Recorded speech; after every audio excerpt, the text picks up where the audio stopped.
ಯುವ ಬಾಂಧವರು ಮಾಣೆ ಆಶ್ರಯದಲ್ಲಿ 2ನೇ ವರ್ಷದ ಮಾಣಿತ ಮಣ್ಣಡ ಕೆಸರದ ಗೊಬ್ಬು 2026ರ ಕಾರ್ಯಕ್ರಮವು ಆಗಸ್ಟ್ 23ರಂದು ಮಾಣೆ ಕಾಪುಕಾಡ್ ಗದ್ದೆಯಲ್ಲಿ ನಡೆಯಲಿದೆ.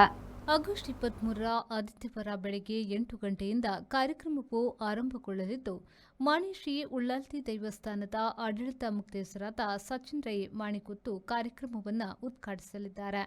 ಪ್ರಶಸ್ತಿ ಪುರಸ್ಕೃತ ಪ್ರಗತಿಪರ ಕೃಷಿಕರಾದ ಪ್ರಫುಲ್ಲ ಆರ್ ವಿಠಲಕೋಡಿಯವರ ಗೌರವ ಉಪಸ್ಥಿತಿಯಲ್ಲಿ ನಡೆಯಲಿರುವ ಉದ್ಘಾಟನಾ ಕಾರ್ಯಕ್ರಮದಲ್ಲಿ ಕಂಬಳ ಕ್ಷೇತ್ರದ ಹಿರಿಯ ತೀರ್ಪುಗಾರ ಶೀನಶೆಟ್ಟಿ ವೀರಕಂಬ, ಕಂಬಳ ಕ್ಷೇತ್ರದ ಹಿರಿಯ ತೀರ್ಪುಗಾರರಾದ ಅಣ್ಣು ಪೂಜಾರಿ ಅಮಟಾಡಿ, ಕಂಬಳ ಕ್ಷೇತ್ರದ ಹಿರಿಯ ಬರವಣಿಗೆಗಾರ ಸಂಕಪ್ಪ ಶೆಟ್ಟಿ ನಗರಿಯವರನ್ನು ಸನ್ಮಾನಿಸಿ ಗೌರವಿಸಲಾಗುವುದು.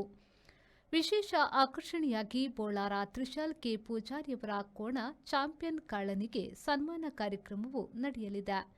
ಪುರುಷರಿಗೆ, ಮಹಿಳೆಯರಿಗೆ 1ರಿಂದ 10ನೇ ತರಗತಿಯ ಹುಡುಗರಿಗೆ, 1ರಿಂದ 10ನೇ ತರಗತಿಯ ಹುಡುಗಿಯರಿಗಾಗಿ ಹಾಗೂ ಸಾರ್ವಜನಿಕರಿಗಾಗಿ ಹಲವಾರು ಆಟೋಟ ಸ್ಪರ್ಧೆಗಳು ನಡೆಯಲಿದ್ದು, ಆಸಕ್ತರು ಹೆಚ್ಚಿನ ಸಂಖ್ಯೆಯಲ್ಲಿ ಭಾಗವಹಿಸುವಂತೆ ಆಯೋಜಕರು ವಿನಂತಿಸಿಕೊಂಡಿದ್ದಾರೆ.